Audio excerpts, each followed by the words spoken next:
కూటమి ప్రభుత్వం వల్ల కష్టపడి చదివి పరీక్షలు రాసిన డిఎస్సి అభ్యర్థులకు అన్యాయం జరిగింది. విద్యాశాఖ మంత్రి నారా లోకేష్ రాజీనామా చేసే వరకు మా పోరాటం ఆగదు. కూటమి ప్రభుత్వం ప్రభుత్వ భూములను ప్రైవేటు వ్యక్తులకు అమ్ముకొని సొమ్ము చేసుకుంటోంది. ప్రతి పేద విద్యార్థి ఉన్నత చదువులు చదవాలని సంకల్పించిన నాయకుడు ఒక్క జగన్ గారు మాత్రమే.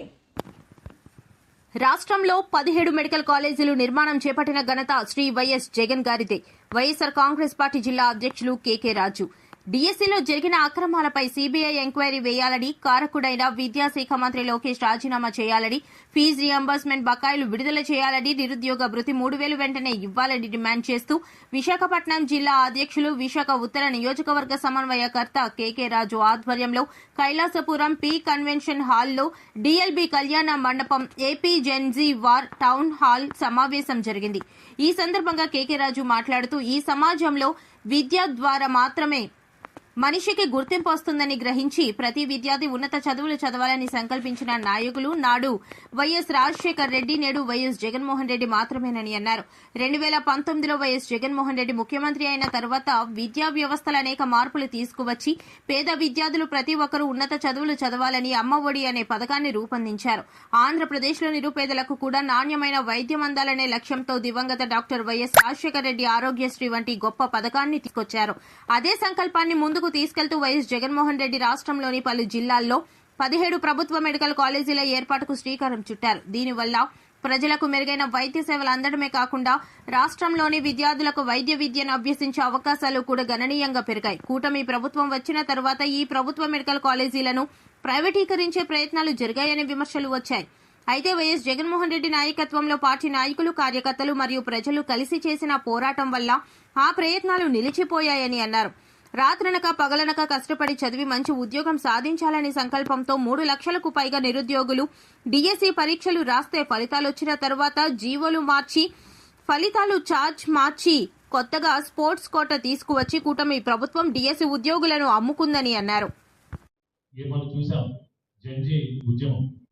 నీట్ పరీక్షలకు సంబంధించి దేశంలో ఉన్న యువత అందరూ కూడా, ముఖ్యంగా దేశంలో నార్తాంధ్రాలో ఉన్న యువత అందరూ కూడా జంతర్ మంతర్ వద్ద మాకు తిరిగి లేదు, ఈ దేశం మాది, ఇది మా రాజ్యం అని అనుకుంటున్న బీజేపీ నాయకులు మెడలు వచ్చి దేశ విద్యాశాఖ మంత్రిని రాజీనామా చేయించే వరకు కూడా ఏ విధంగా పోరాటం చేశారో మనం అందరం చూసాం. మనం ఇదే ఉద్యమాన్ని గత 6 నెలల క్రితమే ప్రారంభించడం జరిగింది. జగన్మోహన్ రెడ్డి గారి ఆదేశాలతో ఈ రాష్ట్రంలో జరుగుతున్న విద్యారంగంలో 2 సంవత్సరం క్రితమే 2025 జూన్ నెలలోనే యువత పోరు, విద్యార్థి పోరు పేరుతో ఈ ప్రభుత్వం ఎలా అన్యాయాలు చేస్తుంది, అక్రమాలు చేస్తుందని చేశాం.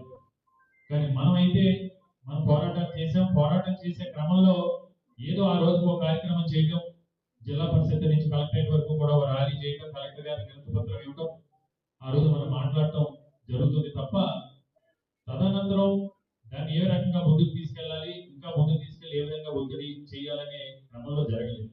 అదే డిఎస్సికి సంబంధించి కూడా ఢిల్లీలో జడ్జి ఉద్యమాన్ని కంటే కూడా ముందుగా మనమే స్టార్ట్ చేసాం. ఈ రాష్ట్రంలోనే జగన్మోహన్ రెడ్డి గారి ఆలోచన ద్వారా ఉద్యమాలన్నీ కూడా స్టార్ట్ చేశాం మన వైఎస్ జగన్మోహన్ రెడ్డి గారు. కాబట్టి దీని గురించి విస్తృతంగా చర్చ జరగాలి. ఈరోజు ఈ కార్యక్రమం యొక్క ఎజెండా ఏంటంటే డిఎస్సి 2025 స్టాంప్ పై సిబిఐ విచారణ చేయాలి, లీకేజీ అక్రమాలకు బాధ్యత వహిస్తూ లోకేష్ రాజీనామా చేయాలి, అదేవిధంగా ఫీజు రియంబర్స్మెంట్ బకాయిలు ఏదైతే ఉన్నాయో అవన్నీ కూడా తక్షణం చెల్లించాలి, హామీ మేరకు నిరుద్యోగ భృతి తక్షణమే ఏదైతే బాకీ ఉన్నారో 24 నెలలు, 25 నెల, 26 నెల అంటే సుమారు 90,000 రూపాయలు ఇప్పటి వరకు కూడా ఈ రాష్ట్రంలో ఉన్న ప్రతి నిరుద్యోగ యువకులకి కూడా 90,000 రూపాయలు హామీ మేరకు పవన్ కళ్యాణ్ గాని, లోకేష్ గాని, చంద్రబాబు నాయుడు గాని ప్రమాణం చేసి ప్రతిజ్ఞ చేసిన మేరకు బాకీ ఉన్న మొత్తం 90,000 రూపాయలు వీటన్నిటిని కూడా ఇవ్వాలి.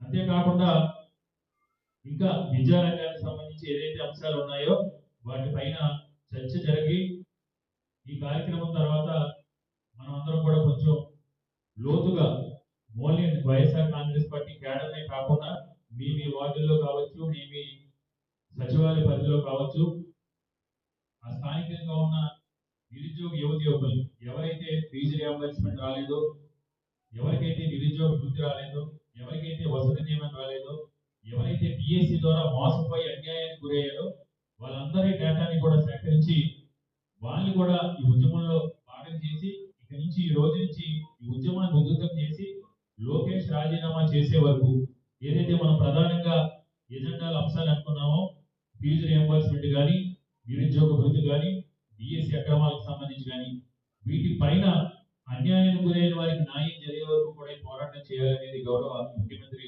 మాజీ ముఖ్యమంత్రి